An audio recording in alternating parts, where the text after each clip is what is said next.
Inunan niya ng pictures, isa-isa yung mga designs mo at pinakita niya sa akin. Salamat, ha. Okay, I'm just happy you're back. Namiss kita agad eh.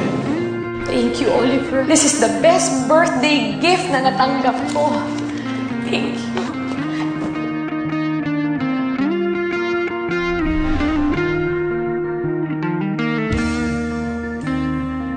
Kahit inaalilan mo ako at yung titripan, hindi ko magawang mapahama ka.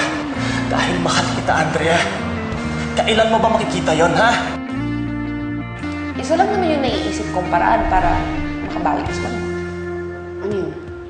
Eh di ibigay mo yung matagal na niyang hinihingi sa'yo. Yun ay kung willing ka, ha, na makipagbalikan sa kanya. Yun lang yun.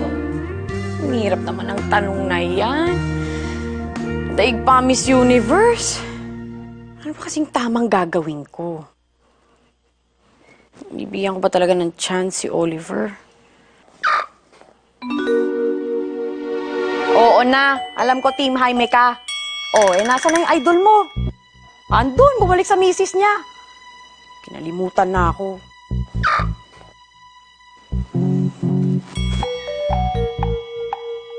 Ganito na lang. Kapag nauna akong gumising sa alarm clock ko bukas, ibig sabihin sign na yon na dapat kong ang bigyan ng chance si Oliver. Tama. Tama. Tingnan natin.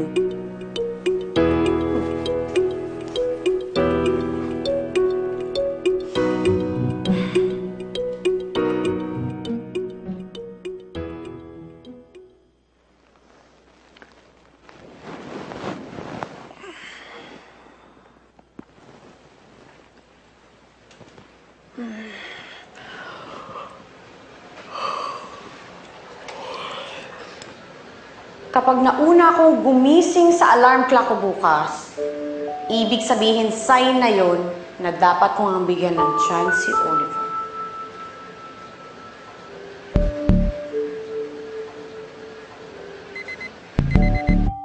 Hindi, coincidence lang yun. Sige. Kapag biglang kumidlat at kumulong, maniniwala akong sign yun. Oh.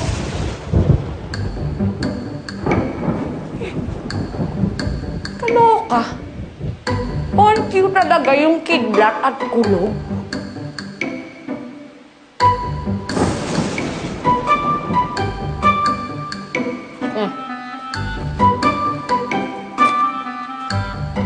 Hindi pa rin ako convinced.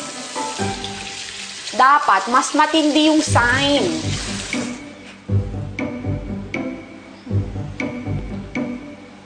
Kapag lumabas sa TV sina Alex at Rebecca, yun, maniniwala na talaga ako na sign na yun. Hindi yun.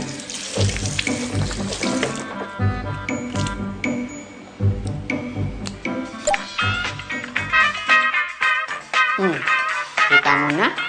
Wala. Hindi nga sign yun. Habang bata ka pa. Pili na sa aming Alex 1-bedroom type o sa Rebecca 2-bedroom type at makakuha ng 20% off sa down payment. Tawag na sa mga numero sa inyong mga TV screen. Alex o Rebecca. Alex o Rebecca. Tawag na!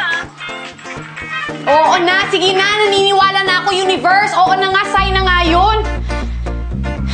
Bibigyan ko na nga ng chance si Oliver.